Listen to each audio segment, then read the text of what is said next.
America में इमरान खान के बारे में क्या सोचा जा रहा है, क्योंकि पाकिस्तान तहरीक इंसाफ के चेयरमैन ने बड़े हैरानकुन तरीके से इंतखाबात में कामयाबी हासिल की है।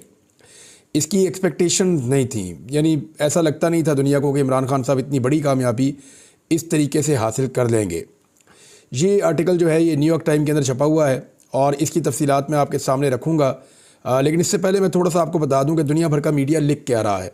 वो दो तीन चीज़ों पे बहुत ज़्यादा फोकस कर रहे हैं। एक ये कि इमरान खान साहब ने पाकिस्तान में इस्टेब्लिशमेंट की हमायत के बगैर इंतखाबात जीते, बल्कि मुखालफत के साथ उन्होंने इंतखाबात जीते। ये किसी भी सियासी जमात की एक बहुत बड़ी कामयाबी है। दूसरा, वो इन चीज़ों पे बात कर रहे हैं कि कौन कौन से हरबे हैं जो एक सियासी जमात को दबाने के लिए इस्तेमाल किए गए और उनको काउंटर कैसे किया पाकिस्तान तहरीक इंसाफ ने। इसको एक केस स्टडी के तौर पे ले रहे हैं। तीसरा, वो ये लिख रहे हैं कि नवाज शरीफ जो एक बड़े सीनियर सियासतदान हैं और इस दफ़ा उनको